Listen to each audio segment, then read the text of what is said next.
Smile. Hey, everybody. Thank you so much for joining in tonight. I have an amazing crowd of educators that are going to share their knowledge and wisdom about teaching math because we are here to help equip parents and educators as we go forth to this new school year teaching remotely. And we know that some teachers aren't going to be teaching remotely. Like everybody has a different process right now. So we want to respect that too. And we also know that some people watching have chosen to homeschool. So we're just so glad that you're here with us.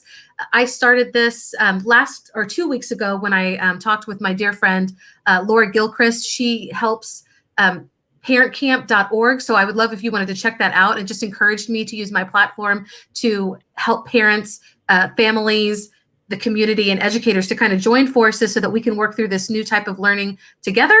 And so tonight we're going to be talking about math instruction or math engagement. We've talked about using the language of technology to help break down walls for parents. And we've also we talked last Thursday about how to advocate. So today is a special time because I have amazing people also in the room with me today. I have Alice Aspinall, and I have Sunil Singh, and I have Craig Yen.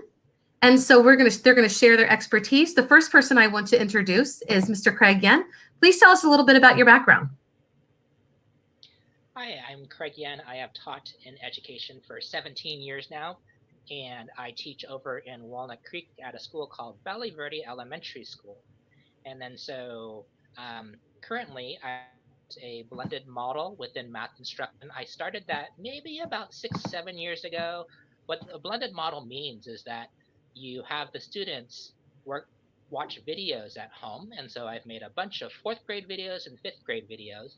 And then we follow that up with instruction within school. And so I am happy to be here. You can reach me on Twitter right there at Craig Yen. Thank you so much, Craig. And we are just so glad that you are here and to share your experience. My next amazing friend that we have here tonight is Miss Alice Aspinall. Go ahead and tell us about you. Hi, everyone. My name is Alice Aspinall, and I am a secondary math teacher in Southern Ontario.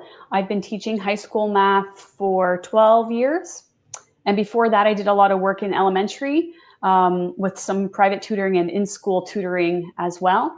I also like to share out a lot of math ideas for young children and talking about math in the real world with your kids at a very young age to get them to really enjoy math. And I'm also the author of a children's book called Everyone Can Learn Math. Thanks, Melody. Yes. And tell us a little bit about Everyone Can Learn Math, if you don't mind. It's a children's picture book.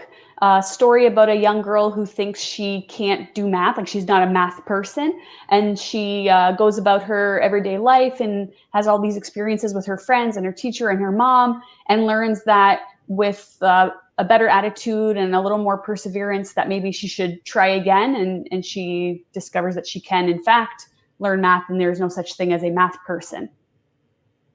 Awesome. It has everything to do with what we're talking about tonight. And I can tell you that my kids absolutely love the story. And thank you so much for sharing. Our last guest, here we go, is my friend Sunil. Sunil, and I wish I had your book to show. I'm going to get it. I'm just hoping that, oh my goodness, that Barnes & Noble would open back up. It's just been closed because I want to go to the store and buy it. But tell us about your background. She has it. Sorry, I think it's at school. It's at school? That's okay. I was going to show it. So I was a math and physics and occasionally English teacher for 19 years. And then I quit in 2013 for the simple reason that I really stopped liking teaching mathematics. So even though that obviously, I'm getting paid and I love the kids, I love the students, I just didn't like the mathematics that I was forced to teach.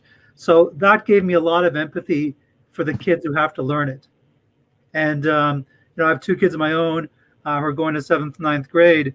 So I get to sort of, be a parent and see it through a parent lens and a teacher lens. And so for the last 5 years, I've been writing feverishly. I'm writing my third book now. And all my books have been based about how math can make us really happy and well, as opposed to making us anxious and depressed. And you just can't go 2 steps and you get there. There's a long, long process, which hopefully we'll discuss today, of how we do that, especially in all the different models of learning that we're going to be doing, whether it's in school, online, hybrid, and stuff. So yeah, that's a little bit about me. Thanks, Sunil. And that's exactly, you nailed why I asked you three to be a part of this tonight, because all three of you absolutely love studying mathematics, because it can bring joy to your life. A lot of us don't understand that, but it can be fun and it can be engaging. And you share all the time the different things that you're doing for others to understand that math is not like just what we learned on a workbook page or in a textbook when we had to do 25 repetitive problems and we didn't know what we were doing. There's so much more to math. It can be very beautiful. And since a lot of parents are going to be helping their kids even more than just the normal school year, because parents will be, right there with their kids in a lot of ways, I wanted to talk about that and break down those walls. So the first question that we're going to talk about tonight is, how can families embrace a positive mathematical mindset if they have negative math experience? So how would you address this? I think that the most important aspect of how to bring in a positive math mindset is paying attention to the language that we use around our children. I think a lot of the vocabulary that we drop in relation to math can leave a very negative connotation without us realizing the damage that we're doing for our children. So I'm always trying to instill this idea that just because you did not like math doesn't mean your children are not going to like math. And we shouldn't be perpetuating that idea to our kids. I've had many, many adults tell me that their parents gave them a way out of math at a very young age because they were told, I wasn't really a math person. It's okay if you're not either. And so admittedly, they say they backed out of the game at that point as young kids, because their parents essentially said, it's okay if you're not good at math, because I wasn't. But we don't want to do that. Don't we want our children to have better experiences, right? Like if if I wasn't much of an athlete, do I want to lead my child down the road of not being a good athlete either because I wasn't? Like, don't we want better for our children? So I think the language is really, really important. Changing the words that we use. It's okay to say that you struggled with it, but we don't want to just say, I was bad at it, and that be the end, right? Like it's like changing our words very slightly to say, this was hard for me too, but let's keep working at it. Let's try to do it together and see how we do. And that sort of like a little spin on that I'm not good at math phrase. That's really, really detrimental to our math learning, I think. Agreed. Yeah. Totally agreed. Would anybody else like to talk about that? I was going to try to avoid that talk where it is that they're saying, I hate math. I just hate math. I'm never going to get this. And then really trying to shift that mindset and shift that negative talk. And then so once you start hitting that negative talk and that the kids are aware of it as well, they really fall into that trap where it is that it's a perpetual cycle, where it is that it continues to build upon itself. They really have to have that growth mindset around math, where it is that, okay, well, no, if you don't understand it right now, let's go ahead and break it down. Let's go ahead and take that first step. Really, with those entryways that we're thinking about within math, we really want to get them and started where it is that they do have those successes within math, and then we actually want to praise that success that they have so that we can continue to build upon it. So I think that would be a good way to continue to build upon that momentum, to really make sure that they really have that positive attitude and positive experience with the math that they are doing. Sure, then they might not like it every single time, but we want the positives to outweigh the negatives. When I was in teachers college back in 1992, our math education professor on the last day said, we did an exercise, long story short, because we had to list all the qualities which make up a good teacher. And he says there's only 2 qualities you need to be a wonderful teacher for the rest of your career, and that's honesty and being a mutual learner. So it's very important to give children space to talk about their math trauma and anxiety. So don't skip any steps, to like listen and just go, okay. And we'll get there, but it's very important for us to acknowledge that, because they have to trust us if they're going to go on the journey with us. So we can't skip that step. And the mutual learner part is the part where, okay, like I remember I've said this before, and this is, if I was given a choice between two teachers when my kids were in third grade, I'm just choosing that grade arbitrarily. And this is for the parents who are listening. And I had a choice between, like, someone had a math degree, was a bit old school, but was, knew their stuff, quote unquote, versus a first year arts teacher, and told the students, like, is it okay if we learn grade 3 math together? I want that teacher for my kids. Because empathy and listening goes a longer way than just knowledge. So for me, it's all about having honest discussions, and however traumatic and painful they can be, if kids know we're going to listen to that, more likely they're going to get to being successful.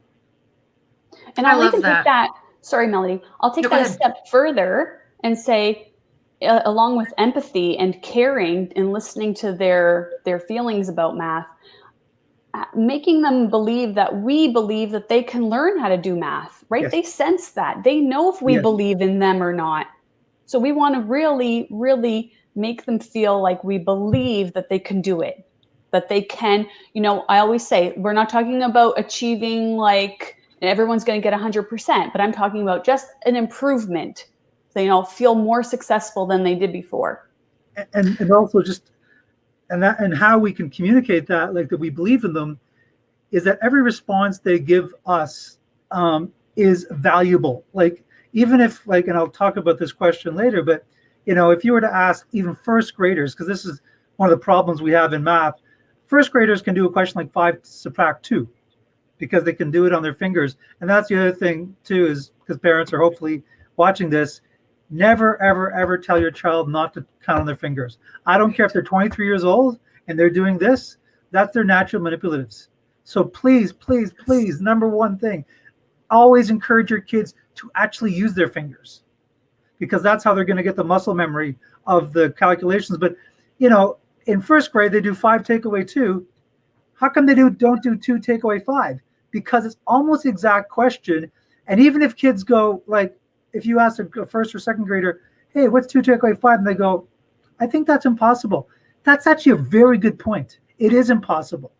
But how could we like then figure out the possibilities? Where do we have to? So it's very important to construct the mathematics with the students based on their own sort of, confusion. Like, I don't think you can do that. And you go, you're right. I don't think you can. So it's really being their sort of playful kind of language to extract the discussions. I love that.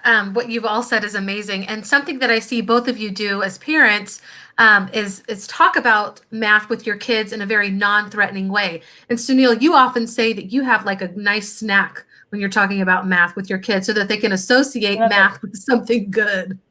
All the time, just like it's always been a conscious part of, if I'm talking math with my kids, and it's usually, I try to do it not sort of scripted, like we're going to do half an hour every other day at the dining room table at 6:30. I don't want it like that.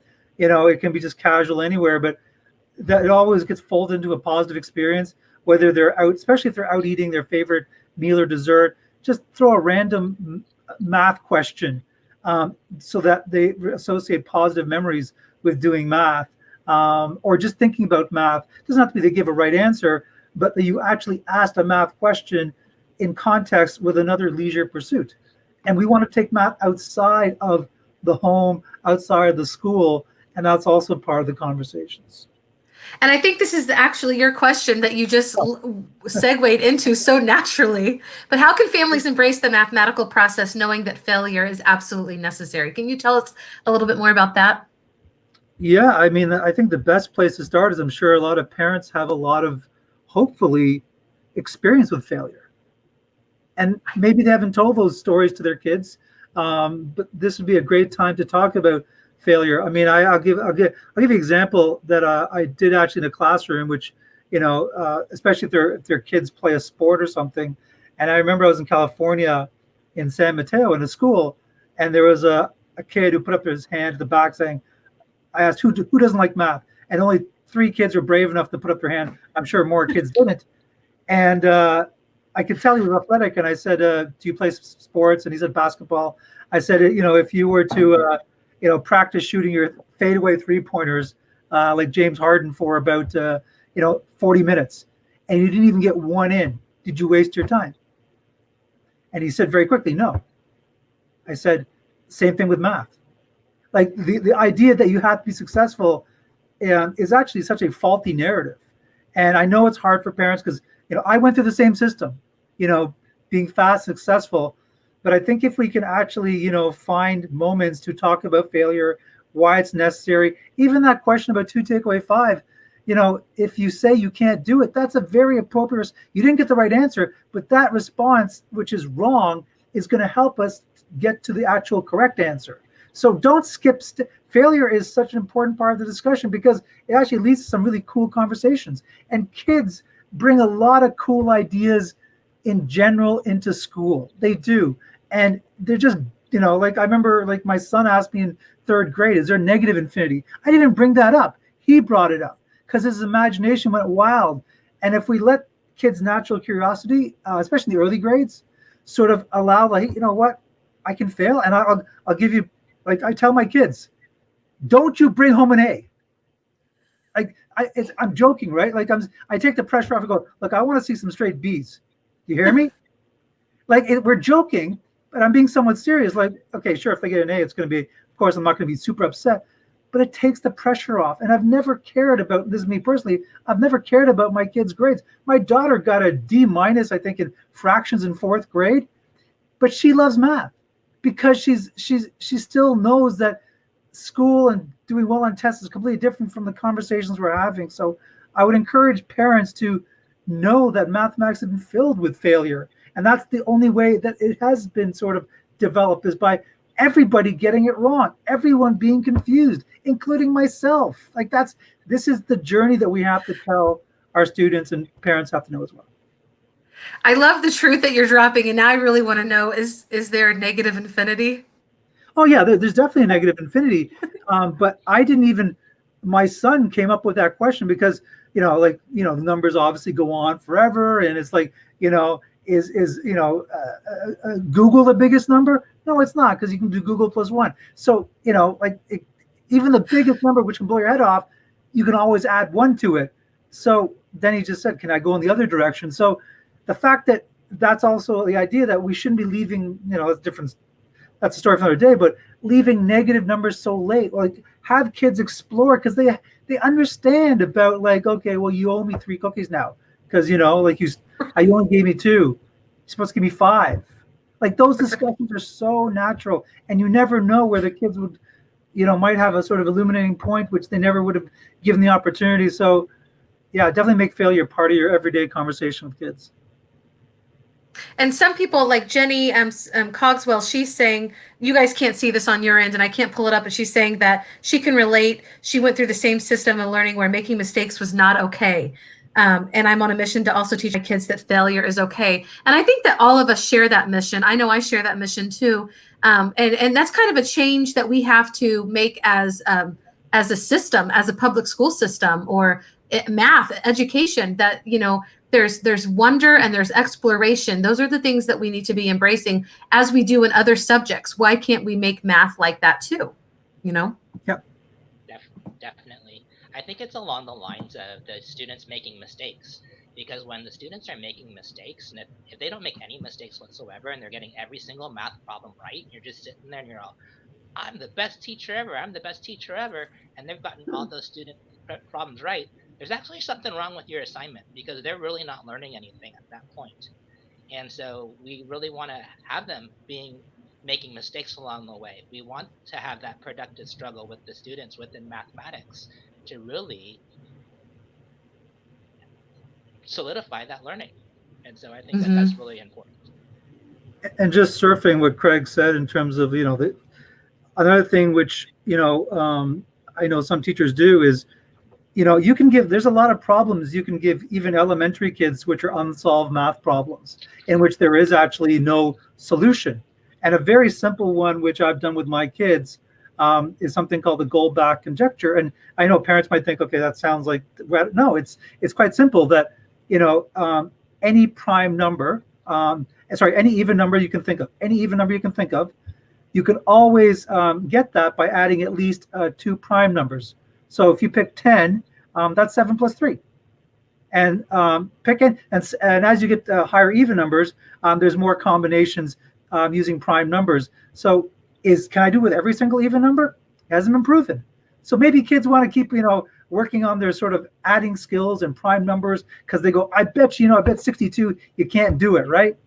And so you don't tell them that's like, you go, I don't know, we don't know. Maybe you'll find one. So of course, there's a lot of math to it, but it starts as simple as just adding prime numbers, which, I think every kid should know by 3rd or 4th grade, because those are sort of the alphabet, the building blocks, the atoms of mathematics.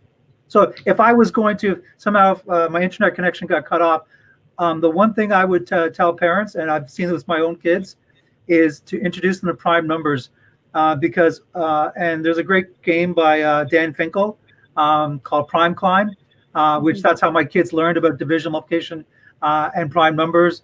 And if they know their primes, they're just going to have a more interesting fascination with numbers in general.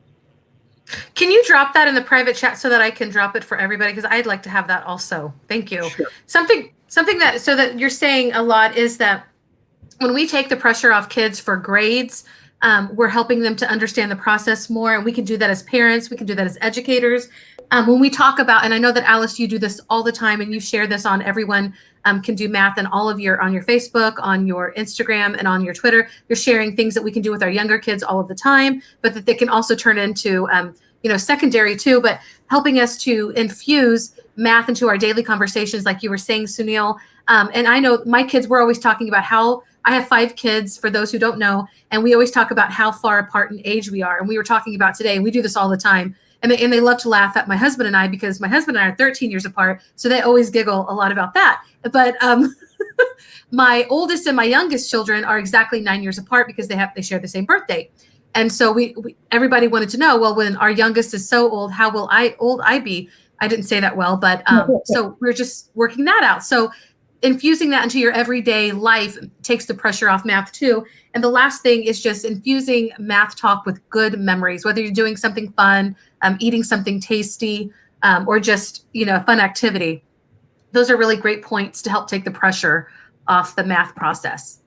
And I liked what Craig said about productive struggle. That's a really important term. We practice productive struggle when doing a lot of games or puzzles with kids. So if we can just bring the math side of those puzzles into it, we could see that the productive struggle in puzzles is very similar to the productive struggle necessary when learning math, right? In most things in our life, we don't do perfectly the first time. Walking, my daughter was learning how to skip rope, like jump rope, right? You don't do that right the first time. Like so many things you fail over and over and over again to learn how to do it right. And so math should be the same, but for whatever reason, people think that for math, you should just be able to do it right away. And I think Alice brought up a really good point is in terms of transferring skills that students have already demonstrated elsewhere. That idea of persistence, if there's kids, like my son is a gamer, it's like he'll spend hours trying to get to a certain level or do something. So that's why games is a nice intersection of math, because, and this is another, I have it with me. It's Tiny Polka Dot. It's for kindergarten to grade 2, by Dan Finkel as well. I played this with my kids when they were young. I love playing it too. It's card games and stuff. So, I think that's a really nice intersection, especially in remote learning, that if you can sort of have it be a game or a puzzle, and it's still learning rich mathematics, but don't formalize it. Don't make it like, okay, we got to work on, dividing fractions or things like that. We're in a different time now. We want our kids to still be learning and be engaged in mathematics, but we have to look at it through a different lens right now because of our whole situation. Definitely. And Craig, you just dropped a resource. Do you mind telling us about this Sure. game of knockout? Yeah. So when I was thinking, yeah, I was just thinking about these different types of things. Cycling back to something that I stated earlier, just with those mistakes within our classroom, we actually we choose my favorite mistake. So even as parents, that would be a good thing to look at with your students and with your child. And then so what it is I was looking at here is a game of knockout. And the way that you play knockout, and we're just speaking of games, and these are things that you probably have within the house. This is a good one for math facts, and this is a good one for elementary students then. So what you do is you make a big circle, and then you make a clock, typical clock, 12, 1, 2, 3, 4, 5, 6, etc. And then you roll the dice. And then says, Sunil, what would we get on 2 dice? Don't add them, just 2 separate dice. Give me anything. 8. 8, 6 and 2. So 8. Yeah. So 6 and 2. What you could do is you could knock out the number 8 because you can write 6 plus 2 equals 8. Yeah. And then so I write 6 plus 2 equals 8. And then so if I rolled it again and I rolled a 3 and a 4, then I could knock out a number of different things. So for instance, I could knock out 1 by going 4 minus 3 equals 1.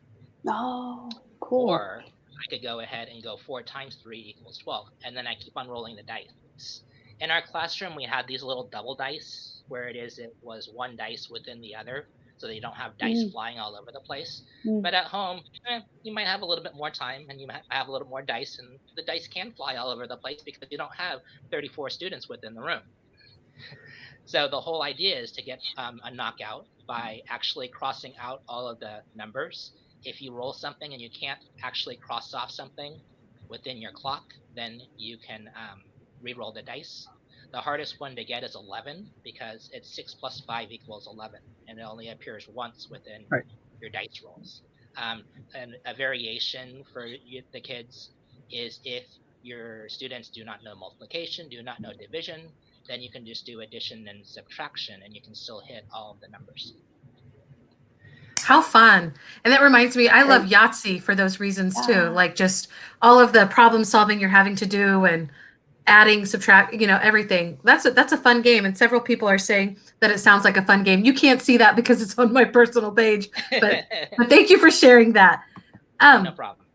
Just because Craig mentioned dice, I was going to save this for the end. And, of course, we didn't plan what we're going to be saying, but, Craig mentioned the dice game, knockout. And so, and again, I was going to save it for the end, but, it seems right to serve the comment about dice.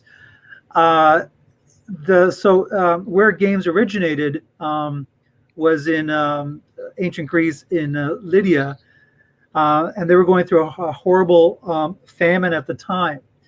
And so the king, in his wisdom, said, well, we're going to eat every other day. And on the days we don't eat, so they fashioned sheep knuckles and made dice out of them. And so they would play dice games on the days they didn't eat. Now, why I bring that up is because of the dice, but also they were going through a famine, they're going through strife, and there's a lot of anxiety. Well, we're going through a pandemic. And the Lydia survived for 18 years of famine doing this. So, I mean, that's why the idea of playing games as a diversion and to really engage students and engage parents who are probably also, are crawling up the wall, is such a great way to learn the mathematics as well. Definitely. I'm so glad you shared that story. That is incredible.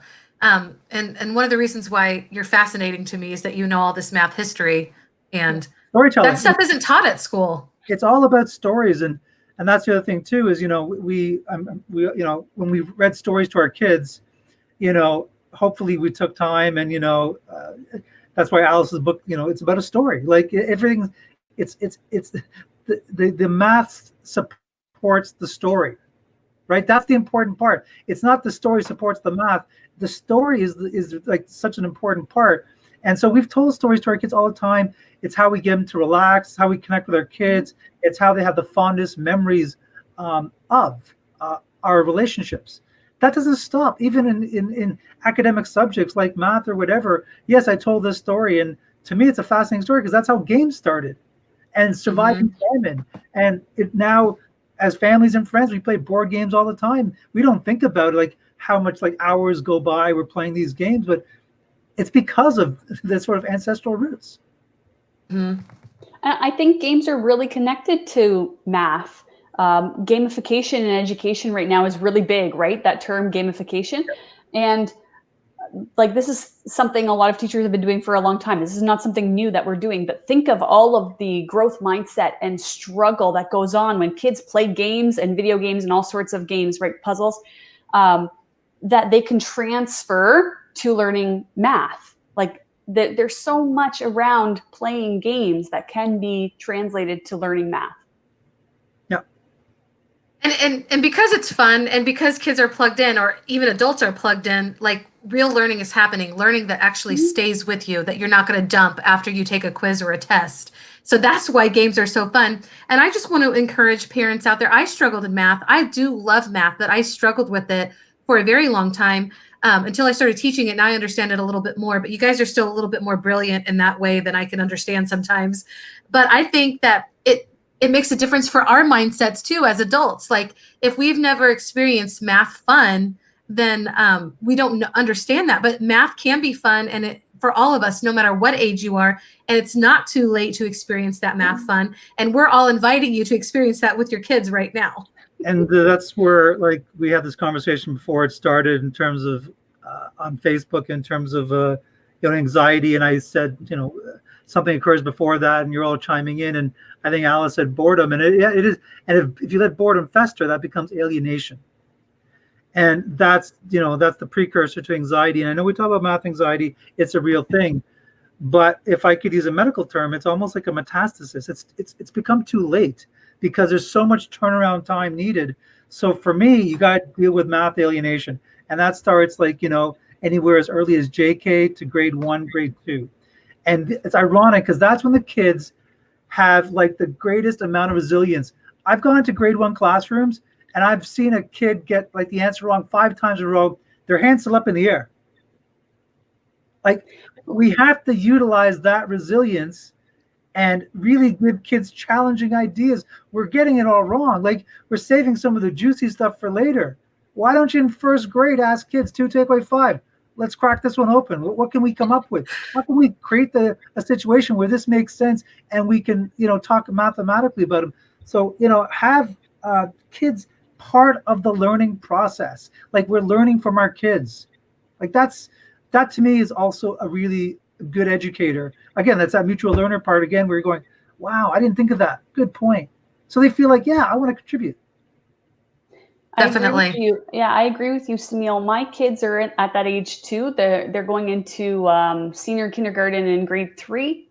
And the amount of resilience in their thinking amazes me every day. And the problems that I can put out there for them, or go for a walk, we're playing at the park, whatever, and I just and make up some kind of mathy type problem related to whatever they're doing in the moment. And the way they think it out loud is incredible. And I think, how are kids this age already developing math anxiety? Like, they don't, like, it should be this fun for all kids at that age. Like, no kid who is 7 years old should be feeling math anxiety. Like, that blows my mind. We need to make this more fun for our kids. And I think that they're feeling that math anxiety because it's a learned thing. They're feeling it from someone else. They've got to be feeling that and learning it from their environment, or I don't know, many and different grades. Environments. I think it's part of grades, the Yep. Grades puts a lot of stress on kids, especially little ones that don't understand. And then they're just learning, and then they come home with a grade card that says something awful, and that puts pressure on parents too. They're not sure, how to help their kids navigate that. It's just a lot of pressure, a lot of less fun. And this kind of brings us to our last question, Craig, and I really want you to address it because you are specializing in the blended learning. So how can parents support their children for successful math engagement? We've talked about it a little bit, but as in a remote learning, what have you seen that really helps kids grow in that area? So in the spring, when it is, well, no, just in general, when it is that we're looking at a blended learning environment, and we're looking at that remote learning where it is that you don't have that, we'd be looking more at, we don't have that contact with the students because they are distanced the whole time. That's how it is that we're going to be starting out the year within most of California and within my school in particular. I really feel that parents, they really need to really help their child when it is that they can, but in helping them, not just give them the answer, because giving them the answer is not going to help the student. Help coach them along the way, ask them the right questions. So what do you think that you do next? Okay, so why is it written here like this? What's this number for?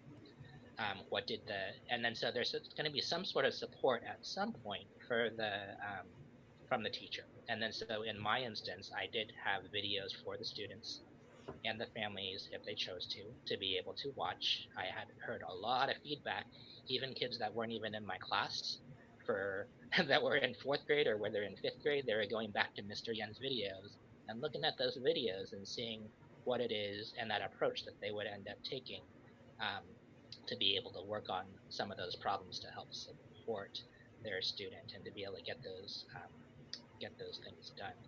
I think that one of the things that I would say that's really difficult for teachers is to really have that grasp on exactly what it is that's troubling students. And then so if you have something where it is that your child's working on it for 30, 45 minutes, an hour, and they're really struggling and they're really saying, this doesn't make sense, I don't get this, it isn't what, bring it to the teacher's attention. The other idea that I had, and I'm just thinking along the lines that we typically have homework buddies, if you wanted to have in particular math buddies, where it is that you had a couple of people where it is that you can go ahead and go to turn to talk to be able to say, okay, no, so I'm not understanding what this is or what is it that we need to work on here. I think that that would be a good approach to also take. I love what you're saying, Craig. And in my mind, I'm thinking math buddies can be your friend from school, but it could also be a family member that lives in another state, or, you know, somebody that really wants to communicate with their family members or their friends, and just, you know, they love math too. And if you have that person in your life, that would be a good way to infuse that connection and build it. I love that you said that. But what else do you guys think? I just lost my thought. So. And somebody said, yes, Joe Bowler. Yes, if I have several of her books up there too, definitely. Yes, and Joe Bowler and her team at Stanford have a great website with free resources, youcubed.org. That's youcubed.org. Lots of interactive math games and things that promote growth mindset in math, all free on that website as well. Videos too. I just shared a site called MathGarden. So it's a free site. It's grade 6 and up. Courses are still being built, but it is I'm biased because I'm writing a course for MathGarden, but I was drawn to it because it's such a beautiful site. It's very interactive, it's free. I would definitely encourage parents to go to, especially some of the resources they have, which are not course related, like the Polypad, which is like this virtual manipulatives. So kids can just touch and play math, even in a virtual sense, especially young kids. But that is a really good resource. And, you know, I think that, again, the key thing is you want the kids to be thinking mathematically, right? And thinking mathematically can be through games or anything. Even something as simple as, the magic square. You have a 3x3 square with 9 cells, and if you add the numbers in every column and row and diagonal, it adds up to 15. Well, why don't you ask kids, age appropriate, like especially for middle school kids, why is it 15? Like if you put the numbers 1 to 9. Why are all the rows and columns and diagonals 15? Why isn't it 6? Why isn't it like 24, which are the extremes? And then maybe the kids can have an idea, of the idea of average. If you have the numbers 1 to 9, and you find the average, it's going to be that's got to add up to 15. So this whole idea, and on 4x4 is 34, the concepts that kids would learn in school, see if they could learn it through a way which is a puzzle. And then you can formalize it. But again, I can't reiterate strong enough. Games, puzzles, anything which makes it fun. Because once it's not fun, then kids get bored. And when they get bored, that's the alienation. And when they start getting alienated, they stop listening. So they start to miss some of the key things in school. So the reason why kids suffer math anxiety is not because they couldn't do the math, it's because they checked out. Mm-hmm. They checked out, they stopped listening, and then they get blamed. Oh, well, your son or daughter struggles with math. I think they should be in this course. It's not their fault. We've created a sit where the kids have checked out. Why would you pay attention so attentively to something you're bored of? You wouldn't. That's even us as humans. If we find a speaker or a show or whatever not very good, we tune out. We know what's going on in the plot. And it's so true. And it's so true, Sunil. It makes me chuckle, but you're exactly right. And somebody responded that, it's a parent's negative mindset that often traps a child in a negative mindset. But here's the thing. Parents are actually the best avenue of positive math mindset. So it's also the parents that have a great mindset, embracing learning, mathematical learning along with it, that also encourage their children, even if they have negative instruction. So it's like there's this partnership about what we do in our environment and with our children, no matter if we're teaching them in school or if we're teaching them at home, that really encourages kids to embrace it and to do it in a way that makes them love it, just like you guys are saying, games. And even at their lowest point, let's say they're productive struggle is all good, but even if you can see it, there's a moment where, okay, yeah, it's like they're pushing their resilience. They've been 10, 15 minutes at it. I do this with my own kids. I go, okay, that's enough. Go outside, run and play, go play video games. Always make it a smooth continuum where they're happy. I've got my own kids, and I don't care about what happens at school. Okay, that's separate. Because especially going back, the first order of business should be social emotional learning, which was a supporting actor before the pandemic. It's got the main stage.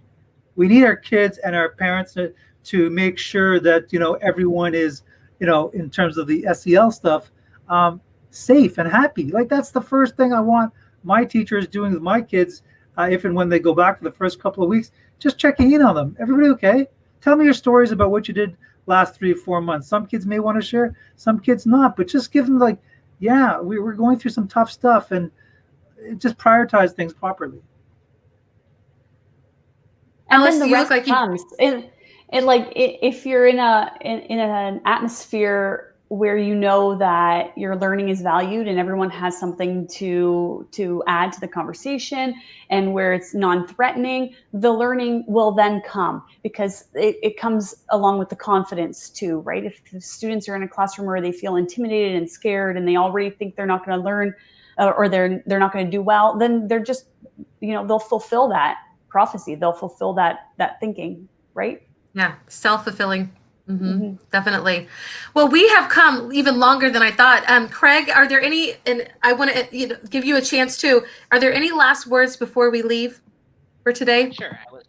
I did drop toy theater within the chat area, and then I just saw it flash across the screen. And just to speak to that, it is really good to be able to model a lot of those different things virtually. And then so there are a whole bunch of different tools within toy theater that the younger kids could end up using.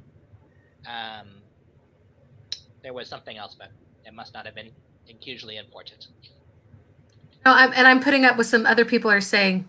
And you said, is that a culture that a teacher sets up in the class, just like the culture at home? Definitely agree. Oh yeah, I really think so. And then so with that culture, that math culture within class, where it is that you're okay with most mistakes, where it is that the grade, sure, eventually maybe you say that you want to make sure that you have a particular standard that a student is able to do. but you're going to go ahead and give them multiple opportunities and give them multiple supports to be able to reach there, and you be able to say, oh, okay, well, at least you made it, you made it this far at this point. Now here's this next step, and then this is those things that we're going to do. I remember what I was going to say.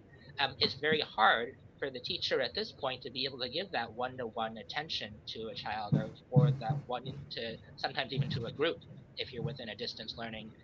Whereas the parent is right around that area. In some instances, maybe the parent needs to could help, or just at least reach out to the teacher to say, oh, now what should I do? So we need to have that two-way communication.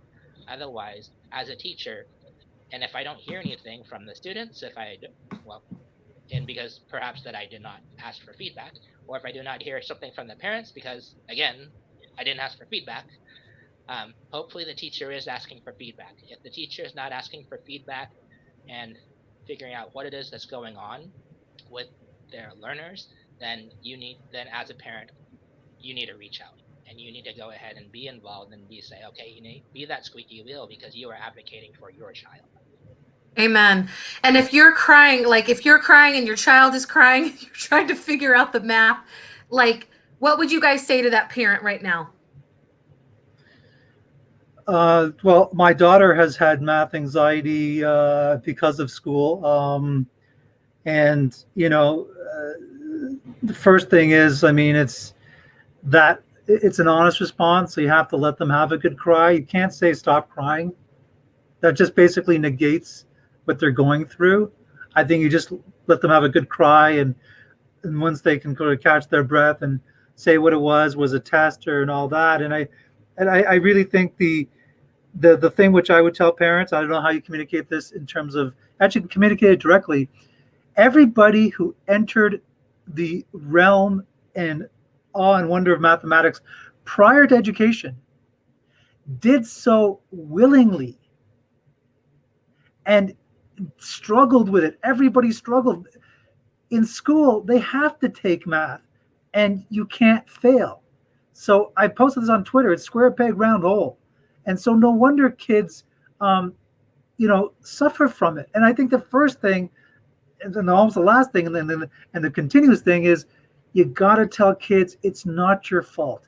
It's not your fault. It almost sounds like part of therapy of dealing with math anxiety, but that's, it's not your fault. It's not your fault. We will get it, but it's not your fault. It's the first thing you have to let the kids believe. And it's hard for them to believe because, they're one kid and they see all the kids are getting A's and things like that. And it's linked to low self-esteem. It's linked to a lot of mental health issues. So this is a very big problem. Forget about the idea of getting things right in STEM careers. Forget all that. For some parents, they got kids, math anxiety. Kids spend an inordinate amount of energy keeping their math anxiety at bay and not letting people know. And that just creates more internal stuff. So just create open dialogue and healthy dialogue with your kids. Love that. It's so true. I've experienced that with my own children. And we took a year off when we moved to Alaska. And part of that was because just to get those gaps of especially math instruction, because I had a child who absolutely loved math, was learning the times tables on her own in first grade. And then when she got into the grade levels that were testing, or even the grade levels that weren't testing but were preparing for testing, all of that anxiety just it killed the joy. And that was part of the reason I wanted to homeschool for a year, just to get back that love and curiosity and letting her cry about it. When we were sitting at the table last year, I let her have meltdowns because, like you said, Sunil, she'd wanted to have those meltdowns in class, but it looked like her getting out of her seat at one point. She went to school where I worked, and I remember one teacher saying, she's just underneath her desk. And this is really odd behavior for my daughter, but it was the anxiety that she was building and building and building along with all the other behaviors in class. And it was never being addressed with her because she was one of the higher students and was expected to be able to master some of these concepts, but she wasn't. And so some of this odd behavior, like you were saying, it's real. It comes out in different ways. And now that most of us are going to be, or a lot of us, I don't know most, but are going to be at home with our kids and helping them with that math anxiety, like you said, let them cry, give them that time and that space to work through it. I'll give you one quick example, then I'll just shut up for the remaining time we have, because it's a very small example, but it's an example of why it's not the kid's fault. So my daughter, and she hasn't done negative numbers. She was sitting on the couch, playing Roblox, so she was distracted. So I asked her a question, a math question, and she's not even paying attention. She has not done negative numbers. So the traditional question, the way this would have been done is, what's -7 minus -4? If I would have asked that question to my daughter, she would have just ignored me. I go, Rhea, she goes, what? I go, what's 7 negatives take away 4 negatives? And she said 3 negatives. Wow. It's because now we have a very specific noun. 7 apples take away, 3 apples. Kids will get that. So if we give the proper language, kids are actually hardwired to understand. And some of the problems that occur is because the language is so confusing in mathematics. Mm-hmm. Definitely. Well, before we go, does anybody have any last words that they would like to say?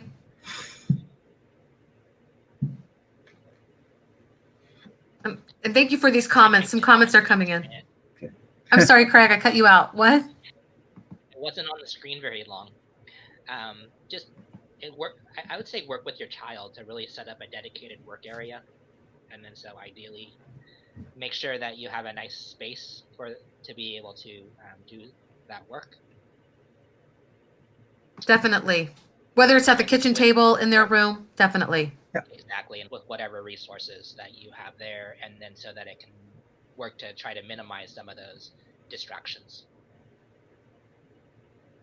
Definitely. And I'll say one more comment about old stereotypes and not leaning into stereotypes. I can speak like very confidently to the females in math stereotype, and you would not believe how many students or parents that come to us for grade 9 who think and have gone their whole math career up until that point that they can't do math because they're a girl, for example.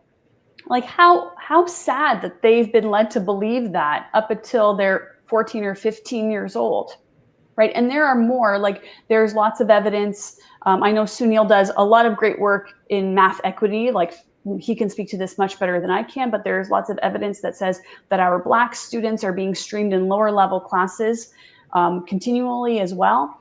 And so we don't want to fall into these stereotypes, and we don't want to allow our children to start believing these stereotypes, when they're so young, because it's really hard to undo as they get older and older. And that goes back to, I think, I don't mind saying it for the third time, is that the most important thing, just parents would think I want good relationships with my kids. Teachers, have good relationships with your students. I remember when I was a teacher, you would never be able to tell which student when I was interacting with who was failing, who was getting 90%. We tend to interact sometimes subconsciously more with kids who are doing well. And the kids who are not doing well, we will ask okay, well, you better show up, or how come you didn't come for extra work, help? Even the kid who's struggling, ask them about hey, what'd you do this weekend? Don't always make it about they got to do good in math. Yeah, they're struggling, but ask them about hey, you skateboard? Tell me about that. Treat them as a human being first. Definitely. I love that. And so some of the gems that I just want to reiterate too, that really resonated with me, is that as educators and as parents, taking the pressure off grades, leaning in that math is a great time for the process of failure to be turned around.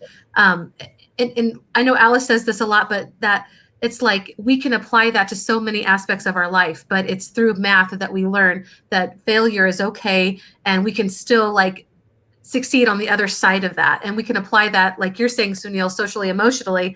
And then Craig is talking about wonderful games, and I dropped a lot of the manipulatives that he put in there. So I just want to thank you so much for bringing your expertise today. You guys are amazing. And I'm so grateful that I could get such amazing people in this space. And Alice, I appreciate too that you brought up the inequities and the stereotypes, because it is real. Sometimes we still say that boys are good at math or science and girls are not. It's just some sort of belief system that we've given way too much credit to, and that needs to come down. So all of these, I hope that if you're just tuning in, after we go off line, or yeah, after the session is done, you can still watch this from the beginning because so many amazing gems were dropped. And we're all saying that if you're at the table or wherever you are with your kids doing math and you're crying, please stop. Reach out to your teacher. They want to help you. And another thing before we go is math is amazing. Sunil talks about this all the time, and I'm sure it's going to be a part of his new book, but the history of math is rich. And we can learn so much about that also. We can do so much with art and math. And it's actually a very, very beautiful subject to teach through a lot of different things: social studies, science, reading. Math is amazing. I joke, I've seen something that said, math, why don't you grow up and solve your own problems? But really, it does. There's a great story which I will actually, it's going to be included in the course I'm doing for MathGarden. But we want the students to have identity in mathematics related to it. I'm going to go very quick here. So I tell a story of well, you know what? Especially then this is true, especially for teaching middle school. There was a 14-year-old boy who followed his dad to Northern Africa when he went on his sort of business ventures, and he was a 14-year-old kid hanging around with his dad at all these seaports, and he was the one responsible for bringing algebra to the rest of the world from the Middle East and India. And Leonardo da Pisa, when his famous book Liber Bacci. But it's like, yes, it was a teenager just by chance who hung around with his dad, who only knew basic arithmetic, was the one who learned about algebra. So there's a story there, and there's practicality in terms of why algebra is used in terms of inheritance and trades. You put everything through a story, it has a little bit more stick-to-itiveness. Awesome. I love that. And you keep talking about the minds that our children have are incredible. And we need to tap into that more as educators and as parents and just let it go, let them explore. And I want to say that if you're following with this series this summer, I am going to have more panels. So if you're interested in joining, I need to have a parent panel. I want to have a panel on play and creativity. Next week, we're going to be doing STEAM with a couple of amazing people. Your co-author for Math Recess, Sunil, is going to join us. So thank you for tuning in with us, guys. Thank you so much for joining us and sharing your expertise today. We think the relationships of schools, families, and communities are so important, and that's why we're here today. And we hope that this helps you in some way. Please feel free to drop questions and comments even after we go offline. Bye, everybody.